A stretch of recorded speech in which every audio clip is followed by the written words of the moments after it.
Quand je suis arrivé en appartement en 76, c'était le début d'Habitation Plus. C'est là que j'ai commencé à avoir des services à domicile pour les lever, les coucher. Je n'avais pas des grands besoins à ce moment-là, mais j'avais besoin de ça. Et c'est en même temps que le transport adapté a commencé. Ça nous coûtait, si je me rappelle bien, 1 $ pour un aller-retour. On prenait le taxi, puis le chauffeur nous transférait dans la voiture taxi avec des fauteuils ordinaires comme de raison. Il ne pouvait pas mettre des fauteuils électriques non plus. Hein. C'est les revendications de l'époque, c'était le logement et le transport adapté. J'ai participé, dans le fond, à un peu de l'émancipation là, des personnes handicapées de l'époque qui prenaient leur place tranquillement. Le début du transport adapté, les droits des personnes à vivre en logement, tout ça. Les gens qui vivent avec des capacités différentes, des incapacités, ont tendance à décéder plus tôt aussi. Donc la plupart des militants disparaissent. Ce qu'il y a d'important, justement, c'est de passer ce savoir-là et puis l'histoire. Qui fait l'histoire du handicap? Qui l'enseigne? Donc finalement, c'est aux organisations aussi de défense de droits de reconstruire l'histoire de tout ce mouvement-là et de la faire connaître aux jeunes et pour qu'ils connaissent, qu'ils sachent comment faire et puis en quoi ça a été important dans ce qu'ils ont obtenu, puis dans ce qu'ils sont en train de perdre parfois pour pouvoir le garder. On veut rechercher une certaine inclusion. Mais comment veux-tu te démarquer si dans la société d'aujourd'hui, on ne fait pas partie de leurs problèmes? On se bat pour notre vie et leur montrer qu'on veut se faire respecter. Mais eux autres, ils n'en ont pas grand-chose à foutre. Là. Ils mènent leur vie, puis ils ont une certaine petite pensée pour nous, oui. T'sais, ça le touche, ils nous trouvent courageux et tout ça.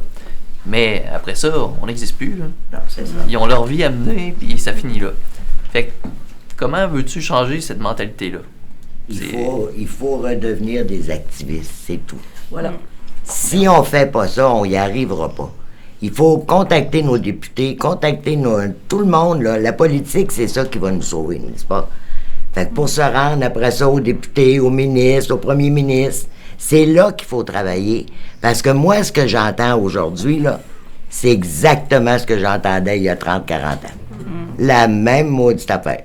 Problème d'accessibilité, problème de transport, c'est encore la même chose. Mais quand est-ce qu'on va décider à les régler? Parce qu'on peut passer la journée ici là, à parler de nos problèmes, là, puis des toilettes, puis de ci, puis de ça. Mais c'est quoi qu'on fait pour régler ça? C'est ça la question qu'il faut se poser. J'ai travaillé durant 40 ans à Carrefour Adaptation Québec en défense des droits. Mais maintenant, je suis retraité. Mon âge, je vais avoir 78 ans l'été prochain. Toute une jeunesse. Ben moi, j'ai commencé dans les années 69. Parce que, évidemment, par rapport à mon handicap, je voulais travailler. Donc, je m'étais trouvé un travail j'étais rémunéré 68 $ par semaine. Puis ça m'en coûtait environ 50 pour me faire voyager par taxi. Donc, ça n'avait pas de bon sens. C'est ce qui m'a emmené à l'âge je devais avoir à ce moment-là 29 ans, à commencer à regarder du côté des associations qui existaient parce que je n'avais jamais été approché ni par personne, ni cherché non plus. Finalement, j'ai trouvé Carrefour Adaptation Québec. Malgré que je me tenais pas nécessairement avec les personnes handicapées, j'en connaissais pas du tout. Mais j'ai décidé de m'impliquer justement pour essayer de régler mon problème de transport. C'est là que j'ai mis mes énergies pendant 40 ans, dans la défense des droits, puis dans l'implication au niveau des personnes handicapées. J'ai fait beaucoup d'interventions pour rendre la ville accessible. J'ai fait beaucoup de bénévolat aussi, avec Cap-Vie, avec Centre François Charon, hier de PQ maintenant. Au début, j'ai commencé à jouer au quai. J'étais en fauteuil. C'était pas adapté. Il y avait 5 marches ou 6 marches, en tout cas, à peu près ça. Là. Moi, je m'assoyais à terre, je descendais les marches sur le derrière. Mon mari descendait mon fauteuil.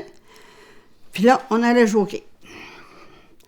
Là, j'ai fait ça 2 ans. Descendre derrière, monter 4 têtes, puis... Là, à un moment donné, dans les finales, il y en a un qui arrive, mon capitaine, il dit « Fais-tu exprès faire des dallos? » Là, c'était fini. J'ai dit, je vais partir une ligne de quilles pour personnes handicapées. Fait que là, j'ai tout fait adapter le centre CSD ici à Limoilou. Je me suis ramassée avec 120 personnes handicapées. C'est du monde. Mais là, je continue, moi, à faire des demandes puis à faire des remarques à la Ville de Québec sur l'accessibilité. Que moi, suite à un accident à 17 ans, je me suis fait couper par une voiture. J'étais un ancien athlète de vélo de montagne. J'avais une vie super mouvementée, puis il n'y a pas grand-chose qui m'arrêtait. Donc, tomber en fauteuil roulant à 17 ans, quand on aime se courir tout partout, c'est un petit peu déstabilisant. Puis là, on se rend compte que finalement, il n'y a pas grand-chose d'accessible. Et aujourd'hui, ben, on veut pousser les limites pour pouvoir justement s'épanouir dans les meilleures conditions possibles. Ma mission principale de Mobilité Québec à ce temps aujourd'hui, c'est vraiment de sensibiliser la société par mon biais de groupe de conférenciers, en donnant des conférences là, dans les écoles pour justement montrer c'est quoi notre cause, c'est quoi qu'on vit au quotidien, pour que les gens soient conscients de ce qu'on vit, puis qu'ils soient plus sensibilisés à nous. À l'époque, Carrefour était très proactif aussi. C'était des activistes très forts à l'époque, disons-le. Ce qui fait en sorte que nous avions une seule organisme. Il y avait beaucoup de rencontres sociales. Il y avait beaucoup d'informations qui circulaient. À l'époque, ça se passait de bouche à oreille. Où ça se passait vraiment dans des cafés rencontres, des parties. C'était régulier. Moi, je fais partie de différentes organismes tels que la Coalition régionale pour la Marche mondiale des femmes, parce que le domaine des femmes, c'est ma priorité dans la vie et ce sera jusqu'à la fin. Mon nom, c'est Jonathan Marchand. Je suis président de Coop A6, qui est la coopérative québécoise pour la vie autonome. Nous, ce qu'on dit, c'est d'instaurer un nouveau programme d'assistance personnelle autodirigé au Québec. Donc, ce qu'on veut, nous, c'est être des citoyens comme tout le monde, on veut pouvoir participer et contribuer à la société. Donc, c'est ça qu'on tente de faire actuellement. On est en négociation avec le gouvernement pour mettre en place un projet pilote. Je m'appelle Kimbi Kistabich, je suis membre du Carrefour depuis 2003, je crois. Je me considère militante pour aider les droits aussi, parce que je veux me consacrer sur la vie en général pour les personnes en chaise roulante. Je suis dans le milieu de la défense des droits des personnes handicapées depuis l'âge de 22 ans. Depuis 2007, je suis sur le conseil d'administration du Carrefour familial des personnes handicapées, un groupe de défense des droits des personnes handicapées. J'ai étudié en anthropologie et ça m'a amené à venir au Québec déjà à partir des années 72. En 77 à peu près, que j'ai décidé de changer de sujet de thèse, de m'impliquer donc principalement dans la ville de Québec, mais j'avais déjà des contacts justement avec des amis dans le milieu du handicap. Je pense que j'ai joué un certain rôle de catalyseur, puis de rassembleur, aussi d'écriture, de conceptualisation. J'ai siégé sur les comités de l'OMS pour, année après année, amener la dimension de l'environnement dans la définition du handicap. C'est seulement en 1995 qu'on a réussi, également par une réunion ici au centre François Charon, donc du comité d'experts de l'OMS, où il y a eu la reconnaissance de l'environnement par la diffusion du modèle social dans le mouvement international. C'est ça. Moi, je suis handicapé de naissance. J'ai toujours été élevé comme si c'était tout à fait normal, là, malgré le handicap, là, avec frères et sœurs, ça allait bien, il n'y avait pas de problème. Je participais à des soirées de personnes handicapées du Carrefour. Là, rendu à 20 ans, il y a quelqu'un qui m'a offert de venir sur le conseil d'administration, puis j'ai dit oui. Je suis allé, j'avais pas d'expérience du tout, mais je connaissais quand même un peu le milieu des personnes handicapées, de ceux de mon âge, tout ça. Puis là, ben, j'ai appris tranquillement là, à voir comment ça fonctionnait, tout ça. À Carrefour Adaptation, j'ai été président 3 fois. J'ai été sur le conseil d'administration pendant quand même un bon bout de temps. C'est sûr que j'aurais aimé tellement être plus efficace, faire avancer les choses encore plus. C'est sûr que j'aurais aimé ça parce que je suis pas un maillon important de la chaîne, je suis un maillon seulement. On fait tout ce qu'on peut, mais il est quand même positif, mon bilan, oui. Oui, même s'il reste plus à faire que de fait.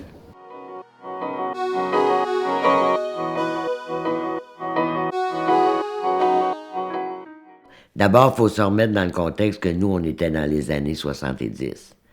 Donc, toute la province flambait, fait que nous autres, c'était le fun de flamber avec les autres. Comme notre ami Richard Lavigne, directeur de la COFAN, dit nous n'avions rien, nous voulions tout. Tout était possible à notre époque et on avait tellement d'espoir et d'énergie qu'on n'avait pas de limite. Pas d'excuses, pas de limite. Hein? Il y a un beau jeune homme à Montréal, là, c'est son slogan. Mais nous, c'était ça. Il n'y avait pas d'excuses, il n'y avait pas de limite. Tout était possible. L'État n'est pas là. Donc, ils mettent en place, à partir du communautaire, les services dont ils ont besoin. Donc, il y a toujours une question de motivation personnelle qui accompagne le militantisme. C'est un militantisme orienté par les besoins personnels qui s'étendent au collectif. L'émergence des besoins, la prise de conscience qu'on peut avoir, qu'on peut être répondu aussi en termes de besoins. Et c'est ça qui constitue le premier tissu, finalement, du militantisme. J'ai décidé de m'impliquer justement pour essayer de régler mon problème de transport. J'avais appelé à ce moment-là à la Croix-Rouge pour demander s'ils ne pouvaient pas me dépanner. Puis la réponse que j'ai eue, c'est « ben oui, prenez l'ambulance ». Je me suis dit qu'aller travailler en ambulance, là, c'était peut-être un peu exagéré. Ça fait que j'ai commencé à regarder, puis là, c'est là que j'ai commencé à m'impliquer à Carrefour Adaptation. Quand on prenait un dossier, on le prenait du début à la fin. Mais c'était de l'ouvrage, ça. Ça, là, vous savez pas combien de soirées qu'on a passées en réunion. De la réunionnite, là, on en a fait, là, pour en venir malade. Puis c'était tout le temps, puis il fallait pas lâcher. Mais dans le fond, ce qui nous motivait, c'était nos propres besoins.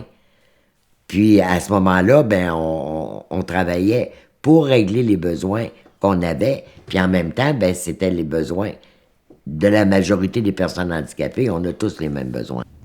L'endroit à Québec où finalement tout se passait, ça s'est appelé le Centre François Charon, c'est un centre de réadaptation, mais à l'époque c'était encore le Centre de réadaptation de Québec. Ça a été développé dans les années 60 comme un centre de réadaptation spécialisé pour les accidentés du travail. À un moment donné, il y a eu une décision gouvernementale de rendre ça accessible à toutes les personnes ayant des personnes handicapées physiques, comme on disait à l'époque. Et dans les années 75, c'est devenu un centre de réadaptation ouvert à toutes les personnes qui avaient des déficiences physiques, quelle qu'en soit l'origine. C'est un centre de réadaptation que les gens fréquentent, mais c'est aussi un milieu que les gens fréquentaient d'un point de vue social. Ça a bien changé maintenant, mais c'était un milieu très vivant. Il faut penser que les gens qui devenaient handicapés dans l'Est du Québec, ils se ramassaient tous ici à Québec. Donc il y avait un foyer là il y avait une population de personnes qui était plus importante que les personnes handicapées de Québec parce que c'était pas accessible ailleurs, puis la réadaptation n'existait pas ailleurs. Le comité d'usagers du Centre François Charon, qui a commencé donc en 79, finalement est devenu ce qu'on appelle Cap-Vich actuellement, qui est le comité d'action pour les personnes vivant en situation de handicap. Donc j'ai parlé de Carrefour Adaptation. Il y avait aussi l'association de paralysie cérébrale, qui était assez militante. Tout ce monde-là se connaissait, hein, donc c'est un petit milieu qui s'entraide, je dirais, entre organismes. On trouve souvent aussi les mêmes personnes dans divers organismes.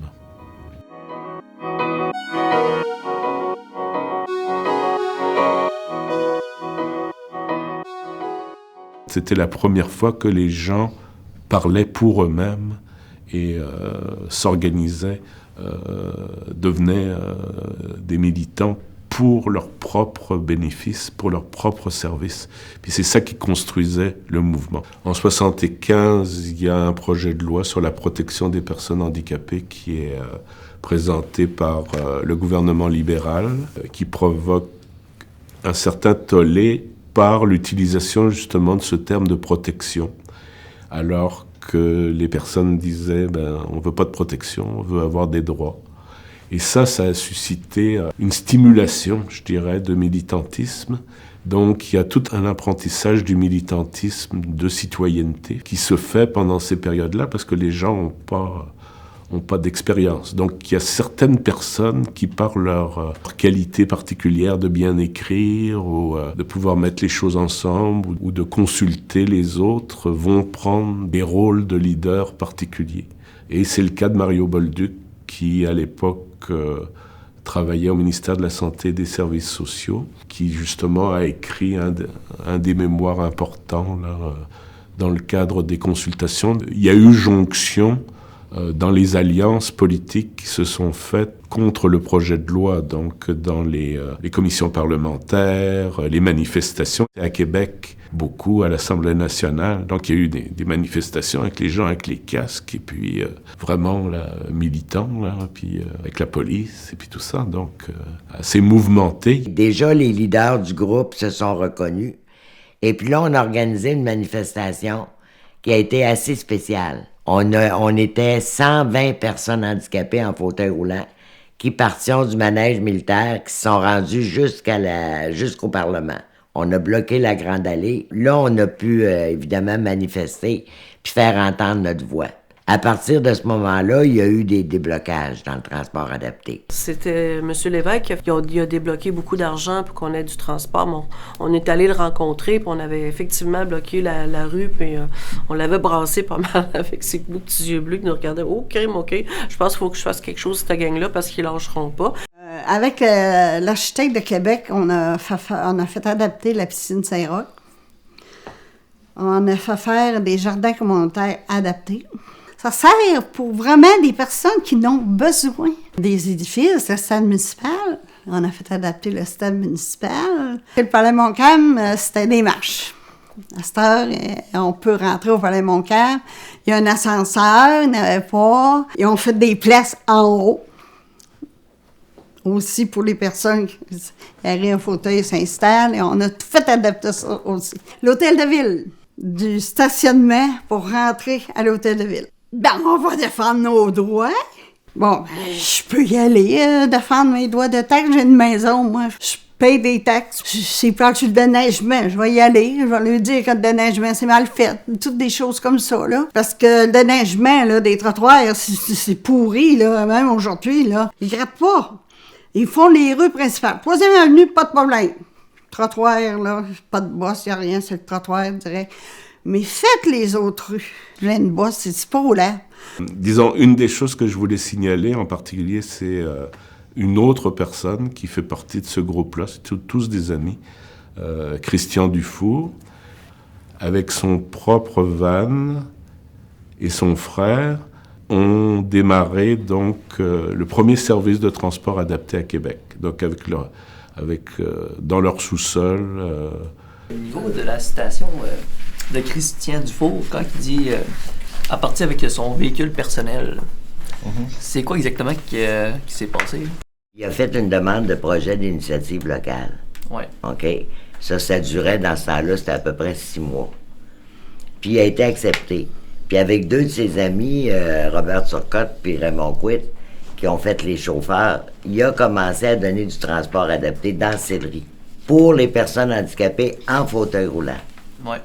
Et puis après, c'est après quand évidemment que nous autres, quand on a goûté à ça, on voulait plus on voulait plus perdre ça.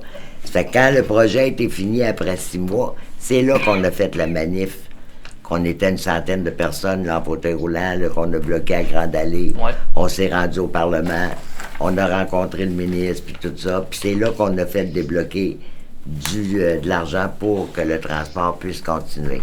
C'est Carrefour qui a fait les vignettes de stationnement puis les stationnements réservés. On l'a créé puis on l'a géré puis ça allait bien. Parce que nous, on donnait les vignettes soit aux conducteurs handicapés ou aux parents. Mais ça s'arrêtait là. Puis Carrefour fournissait de ses moyens à lui pour faire l'impression des vignettes puis tout ça. Payer la personne, on allait même l'installer dans l'auto.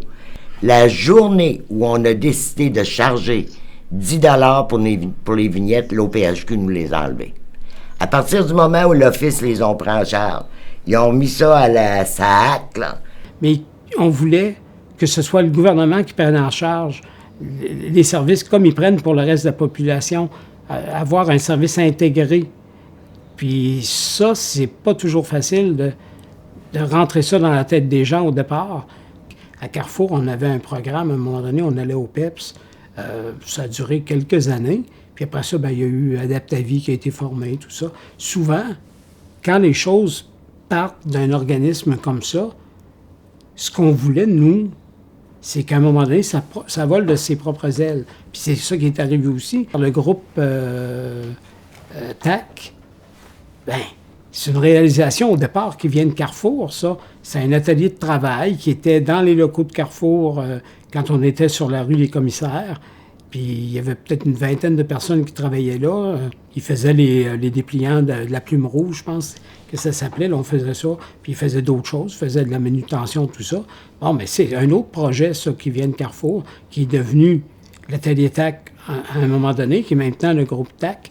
Donc, si on se remet dans l'époque, Carrefour était à ce moment-là une association de défense des droits qui était vraiment de qualité. On était, au niveau du conseil d'administration, que des personnes handicapées. Et il y avait un directeur général qui n'était pas handicapé, lui, mais tout le reste, les personnes étaient handicapées. À travers les années, c'était facile pour nous, de comprendre les besoins. Il y avait des besoins au niveau du transport, oui, mais il y en avait aussi au niveau de l'habitation, il y en avait au niveau du travail et des services à domicile. Même que les services à domicile ont vu le jour en même temps que l'atelier TAC existait. Ce que Carrefour disait à ce moment-là, c'était on va mettre les services en place pour démontrer à l'État comment il faut faire, puis après, c'est à eux autres de le faire. Mais après, ça devenait leur responsabilité. Et nous, on devenait comme un peu des chiens de garde, là. Parce que nous, on avait une devise, c'est cette voix qui est la nôtre. Hein? On parlait nous-mêmes aux politiciens. C'était nous qui disions ce qu'on voulait dire. Parce que c'est pas vrai que les problèmes sont réglés, là. C'est absolument faux. Les services à domicile, il faut que ça soit augmenté, ça. Le transport, il y a des problèmes. Dans l'habitation, il y a des problèmes. C'est aujourd'hui qu'il faudra recommencer. C'est à dire à ceux qui nous donnent une demi-heure pour se lever le matin, là, qu'on n'est pas des marathoniens. Puis au transport, là, qui est rendu, moi qui me dis quelle journée je peux sortir, on est loin de l'autonomie, là.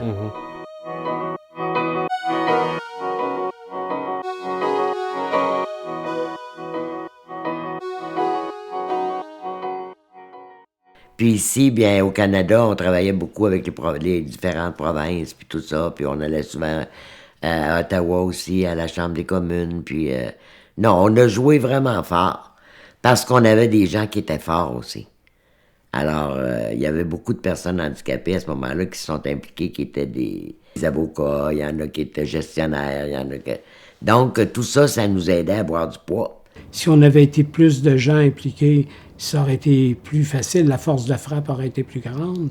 Nous autres, on n'a pas de lobbying, on n'est que quelques personnes qui revendiquent aux alentours de 300 000 personnes pour tout le Québec. On avait une émission qui s'appelait « Vivre différemment ». Elle s'est appelée « Vivre différemment », puis elle s'est appelée « Vivre autonome », puis en tout cas, pendant 20 ans, elle a changé une couple de fois de nom. On était rediffusés 7 fois dans la semaine. Fait que moi, pendant les 20 années que j'ai fait ça, avec mon conjoint Jean-Pierre, j'ai rencontré du monde extraordinaire, là. D'une émission à l'autre, on parlait de sujets différents, mais toujours en lien avec les personnes handicapées. Ça nous a aidés aussi, parce que qu'on le veuille ou non, la télévision, c'est un média qui est super efficace. Il y a beaucoup de personnes handicapées qui ont peur de parler. Parce qu'ils ont peur de perdre le peu qu'ils ont. Hein, quand tu reçois du soutien à domicile, par exemple, ça fonctionne pas, puis là, tu as des problèmes, mais souvent les gens, ils se taisent, ils veulent pas médiatiser, ils veulent pas en parler, parce qu'ils ont peur d'avoir des coupures, d'avoir des répercussions de la part des CIS et des CIUS. Donc, il y a tout cet angle-là aussi. c'est une minorité de personnes handicapées qui sont prêtes à aller devant les médias, de faire des actions, parce que justement, il y a cette peur-là. Je lutte depuis des années pour la reconnaissance de l'humanité, de l'existence des personnes handicapées au Québec. Donc, moi, je suis ici en dernier recours parce que j'ai essayé toutes les instances gouvernementales. J'ai fait du lobbyisme pendant des années avec le gouvernement. Ça a donné très peu de résultats. Donc, moi et mon gars, on a décidé de s'engager dans l'action directe non violente pour se faire entendre. Puis, à date, c'est quand même un succès. On a l'écoute du gouvernement, finalement. Comme le gouvernement a mis en place des processus de concertation avec les organes officiels, avec une certaine institutionnalisation du handicap, donc les grands organismes comme la COFAN, la CRIF et tout ça, ces gens-là sont rentrés dans des mécanismes de consultation qui prennent beaucoup de temps. C'est très long de faire évoluer des choses, de faire avancer des dossiers. Mais en même temps, pendant qu'on siège sur un comité d'experts ou sur un conseil, on a les mains liées, c'est-à-dire qu'on ne peut pas revendiquer. Parce que la revendication, elle est gérée par le canal administratif. Et donc, on ne peut pas aller à la fois du côté politique, puis être dans la machine qui est en train de faire la politique. Et de ce point de vue-là, ça amène à museler un petit peu les organisations.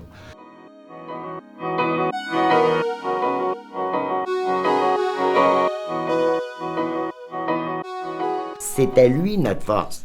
Si on décidait de faire une action, on avait toujours notre groupe pour nous appuyer. Mais ça, il faut le bâtir, ce groupe-là. Il faut leur offrir quelque chose, il faut leur donner quelque chose qui est le fun. Pas toujours des études puis des histoires de lire des lois puis des règlements dont on ne se servira jamais noué. Pour avoir un sentiment d'appartenance, il faut que tu aies accès à cette information-là, accès aux autres femmes, avoir une communication, créer des liens de confiance pour avoir le goût de participer. Bâtir votre groupe qui fait la force, c'est intéressant. Mais pour nous autres, les jeunes d'aujourd'hui, bâtir un groupe d'handicapés, c'est pas valorisant pour nous autres. Quand on se ramasse avec plein de personnes handicapées, c'est comme si on était dans un groupe exclu puis on fait plus partie de la société. C'est pas... ça nous représente pas. Nous, ce qu'on veut, c'est être dans un groupe de la société sur deux pattes. Ça, c'est notre force, puis on est heureux, on se sent inclusif. Pour moi, ce qui est important, c'est le soutien de mes pères. Parce que moi, ça fait longtemps que je serais décédé. Si je n'avais pas rencontré d'autres personnes handicapées de d'autres endroits dans le monde qui m'ont montré que c'était possible de vivre, par exemple, avec un respirateur artificiel, un handicap sévère, tu as besoin d'assistance 24 heures sur 24, tu dois avoir une vie normale comme tout le monde. Au Québec, ça, c'est quelque chose qui est à développer, de soutenir entre nous. Mais à un moment donné, tu peux te retrouver dans une situation où, quand t'en as plus de soutien, puis t'en as plus de choix, t'as pas le choix d'aller en institution. Et c'est là que ça devient très tragique. On n'a pas accès à l'éducation populaire parce que les lieux des organismes de personnes pas handicapées, c'est pas accessible. On désaccessibilise des lieux, certains lieux. Oui, parce qu'ils ne sont pas obligés de le garder accessible. Donc, un nouveau propriétaire achète un resto, il enlève la rampe d'accès, puis ça c'est plus accessible. Présentement, c'est là le problème. Puis c'est toujours la même chose. C'est toujours relié à l'inaccessibilité physique des lieux. Moi, je viens pas de la ville, justement. Je viens d'un village autochtone. Mon père m'a appris à parler beaucoup. Parce que moi, je suis une personne gênée, puis j'ai appris. Mais j'ai compris pourquoi il y avait raison de parler.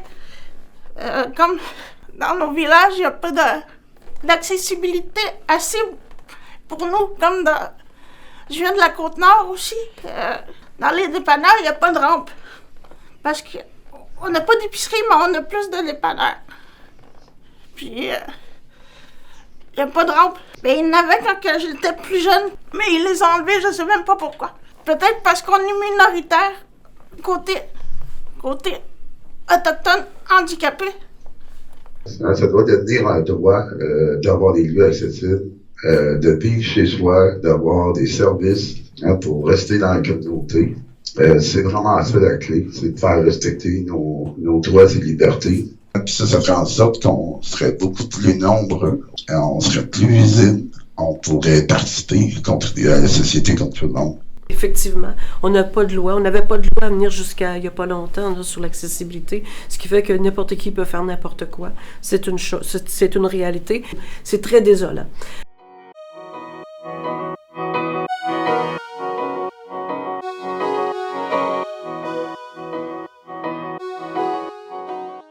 Pour qu'on ait une reconnaissance de nos droits et libertés, il faut qu'on se prenne en main. Il n'y a personne d'autre qui va le faire à notre place. Il faut mettre de l'avant des solutions et se représenter nous autres-mêmes. Écoutez-nous. Les experts de nos besoins, c'est nous autres. Le logement a toujours été un problème pour les personnes handicapées. Moi, je suis privilégiée d'habiter dans un immeuble qui est accessible puis avec un appartement adapté, puis dans un quartier que j'aime, mais tu sais, je sais que je suis dans les très rares à Québec d'avoir un logement comme ça. Je pense que tous les organismes devraient travailler ensemble pour des causes communes parce qu'on a tous les mêmes objectifs. Qu'est-ce qu'on veut? L'équité. On veut l'équité. On ne l'a pas, l'équité. On ne l'a pas. C'est ça qu'on veut, l'équité. On est en train de perdre des petits acquis qu'on avait. Alors, il faut vraiment être vigilant. Je pense qu'il va falloir unir nos forces pour travailler toutes dans le même sens, parce qu'on ne verra jamais le bout, là, tu sais. Ça, en tout cas, c'est ce que je crois. Et ça va être un effort quand même important. Et pas juste dans le milieu des personnes handicapées, mais aller chercher les gens des autres milieux aussi, des autres organismes communautaires, pour qu'ils prennent conscience de nos besoins, puis qu'ils travaillent dans le même sens aussi. Moi, je pense qu'il faut utiliser la technologie pour justement se regrouper puis avoir des liens ensemble, puis sensibiliser parallèlement la société à notre réalité. Puis nous, les organismes, c'est toi, c'est moi, c'est tout le monde ici, parce que c'est nous les membres des organismes. Fait que si on ne s'implique plus auprès de nos propres organismes, ben ils vont mourir de leur belle mort, tu sais. Les femmes vivant une situation de handicap, nous sommes complètement absentes, oubliées, sans voix. Les femmes sont de plus en plus appauvries, isolées, épuisées par le manque de reconnaissance pour leur contribution sociale. De construire un autre monde où l'exploitation, l'oppression, l'intolérance, l'exclusion n'existent plus, où l'intégrité, la diversité des droits, des libertés pour tous et toutes sont respectées. Nos valeurs, l'égalité, la liberté, la solidarité, la justice et la paix. Résistons pour vivre, marchons pour transformer.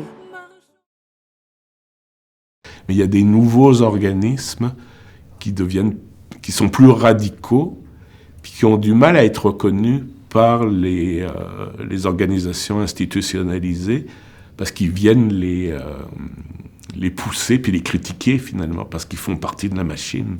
Ça prend des leaders. Puis on a autant besoin actuellement au niveau des jeunes, de jeunes leaders, des porte-paroles, des personnes qui s'engagent au niveau politique. Il y en a quelques-uns, mais les changements se font à partir d'individus. Ça prend du monde qui sont vraiment engagés, qui sont prêts à se battre pour gagner ce qu'ils veulent avoir. C'est pas juste d'écrire ces médias sociaux, je pense pas, là. Il faut s'impliquer, il faut s'intégrer. Quand il va y avoir 4 ou 5 personnes qui vont se présenter en même temps pour être soit échevin de la ville ou député au gouvernement provincial ou fédéral, il va y avoir quelque chose qui va s'être passé. Puis j'ai hâte que ça arrive. Et il va falloir que les gens revendiquent parce que sinon, ça va toujours être au compte-gouttes qu'ils vont avoir les choses.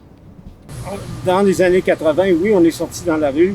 On avait des droits à revendiquer qu'on n'avait pas du tout à l'époque. On a eu des promesses, on a eu l'Office des personnes handicapées qui est venu là pour nous aider, etc. Et on se rend compte qu'il n'y a pas beaucoup de choses qui ont été faites. Il y a des choses qui ont été données au compte-gouttes. Et il reste encore un droit fondamental, c'est de rester où on veut et d'exercer la vie comme on a le droit de le faire, comme tout le monde. Je pense que le mot activiste, à mon sens, il est très actuel, puis il faut vraiment leur mettre au premier rang, parce que le fait qu'on prend pour acquis que les organismes font à notre place, mais non, c'est parce que c'est nous. Dans les années 70, puis elle le disait elle-même d'une autre façon, tout était en commun. On travaillait pour le bien commun de tout le monde. Tandis que, comme je le répète, on est tellement dans un monde individualiste que là, de réunir tout le monde pour la même cause, c'est beaucoup plus difficile. C'est vrai qu'à l'époque, on se rencontrait dans des contextes plus sociaux, ce qui fait en sorte qu'on créait des liens. Puis en créant des liens d'appartenance, bien là, tu as le goût de revendiquer pour la même chose. C'est peut-être un petit peu ça qu'on a oublié de faire. Parce que comme individu, même si tu es handicapé puis en fauteuil roulant, tu peux vivre toute ta vie indépendant de toutes les personnes handicapées. Tu as tout ce qu'il faut pour ça. Sauf que quand on parle des jeunes puis de la mobilisation, les jeunes disent « Oui, mais nous autres, aujourd'hui, c'est individuel. » Ben oui, mais qu'est-ce que tu fais d'abord? Qu'est-ce que tu vas faire pour changer les choses? Rien. C'est quoi le but, hein? C'est pas d'être militant, c'est d'avoir une vie ordinaire. Donc, la plupart du temps, les jeunes n'ont pas le goût d'être dans le militantisme. Déjà, à la base, quand on n'est pas capable de se mobiliser pour prendre action, faire des actions, quand vient le temps d'intéresser les jeunes, au polaille, des jeunes personnes handicapées, là, c'est encore une autre marche de plus qui est très difficile parce que les jeunes, on a de la misère à les rejoindre, on a de la misère à les sensibiliser, les conscientiser par rapport à ce qu'ils vivent aujourd'hui. C'est tout ça qui amène à rendre la mobilisation du mouvement des personnes handicapées plus difficile, je trouve, aujourd'hui que dans le temps. Comme ils ont, on va dire, un semblant là, d'accessibilité, un semblant de tout ça, qu'il y a des choses qui ont été faites, qui ont été améliorées, il y en a beaucoup qui se contentent de prendre ce qu'ils ont et de peu revendiquer, mais il y en a toujours qui revendiquent, puis tant mieux, ça en prend pour faire évoluer la société. Mais je trouve que les jeunes ne s'investissent pas assez. C'est... je sais pas pourquoi. Pourtant, il y a tellement de besoins, il y a tellement de demandes. Il y a des organismes là, qui en font des demandes à TV, qui veulent avoir des bénévoles. Là. J'étais bénévole... J'ai commencé en 85, là, on est rentré en 2020, puis je continue, puis il y a de la place. On revendiquait très fortement, puis d'une façon assez plus radicale. Aujourd'hui, on est peut-être trop souple, on prend pour acquis, on prend trop les choses pour acquis. On a arrêté de faire de la sensibilisation, on a arrêté de faire de l'éducation, on a arrêté de rencontrer l'autre partie de la société. Ben c'est ça. Ce qui fait qu'on s'est comme refermé sur nous-mêmes. Puis le manque d'activisme fait en sorte qu'on est trop éparpillé, puis on a moins de force de groupe. Il faut revenir à un discours radical qui peut-être menace les structures de représentation du handicap, qui doivent les renouveler d'une autre manière.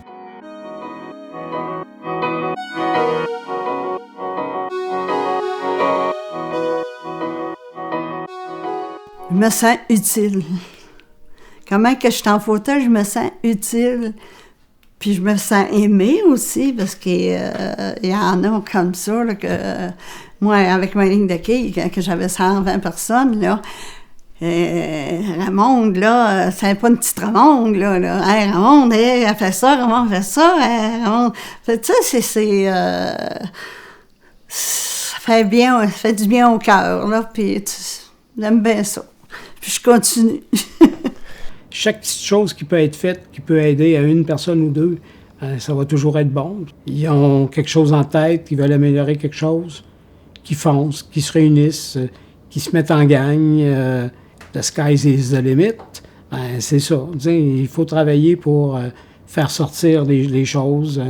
Il y a toujours plein d'options qui s'offrent à nous. Si vous rêvez à quelque chose, rêvez-y, puis agissez de la façon pour pouvoir le réaliser. Ce qui a été fait dans le passé, c'est vraiment des exemples à suivre. Ça nous démontre aussi qu'est-ce qui est possible quand on se prend en main. Puis ça peut être applicable aujourd'hui aussi, même si la société a changé un peu. Mais le principe de base reste le même. Il faut se regrouper, se représenter nous autres mêmes, revendiquer pour en arriver à des changements. Puis ça, habituellement, ça se fait pas en quelques mois, en quelques semaines. C'est un travail de longue haleine, mais c'est absolument nécessaire qu'on poursuive le travail.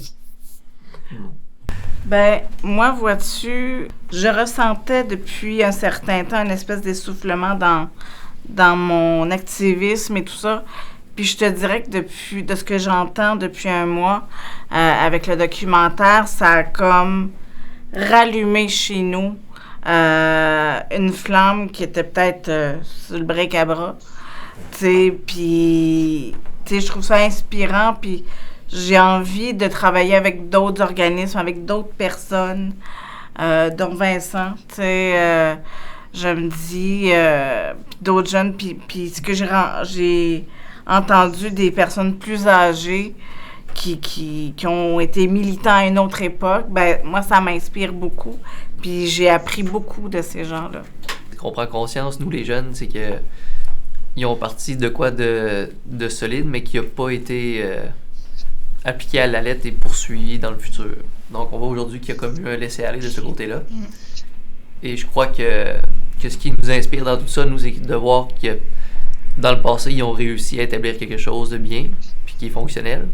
Mais qu'en date d'aujourd'hui, on se bat encore pour cette cause-là, qui n'est pas encore respectée. Donc, nous, ça nous inspire à vouloir poursuivre ce qu'ils ont commencé, puis prendre les bonnes actions pour que ça se concrétise, là. L'opportunité de pouvoir faire une différence dans la société, ben, c'est quelque chose qu'on aimerait se faire valoir d'ici 20 ans. T'sais, qu'on en parle puis qu'on dit Vincent Tremblay, il a fait comme Christian, il a fait là. Je pense qu'aujourd'hui, il faut que la jeune génération dont je fais partie, il faut qu'on reprenne un peu le pouvoir sur nos droits puis sur nos actions, parce que on voit qu'il y a un laisser-aller, puis je pense qu'il faut se remobiliser pour faire changer les choses, se faire plus voir et faire plus respecter nos voix, nos droits, que peut-être les gens prennent pour acquis dans la société d'aujourd'hui. J'étais très jeune et je trouvais ça admirable d'avoir des modèles de femmes et d'hommes qui étaient adultes, qui étaient capables de fonctionner, qui étaient autonomes. Et j'ai toujours eu des amis un peu plus âgés que moi parce qu'il y avait des voitures, puis ils travaillaient, puis c'était des modèles importants pour moi. Bon, malheureusement, il y en a plusieurs qui nous ont quittés, mais c'est ces femmes-là et ces hommes-là qui fait en sorte que eux, ils étaient plus sensibilisés, étaient conscients de l'inaccessibilité, de toutes les problématiques que les personnes handicapées vivaient. On était jeunes, on avait de l'énergie, puis on voulait être avec tout le monde. Fait qu'on a l'expression défoncer beaucoup de portes, on a monté beaucoup de montagnes, puis on lâchait pas. On était très, très tenaces. Actuellement, on en est au stade où on est en gros recul avec les politiques d'austérité. Le militantisme, c'est pas juste construire des choses, c'est aussi être vigilant pour que ce qui a été construit se maintienne et continue à répondre aux réalités actuelles, contemporaines. Je pense que les plus âgés ont démontré qu'on n'avait pas besoin d'être beaucoup, qui se prenaient des leaders, puis se prenaient beaucoup de gens qui soutiennent, là, mais là, je pense que c'est le temps de se réunir à nouveau, de repartir nos luttes.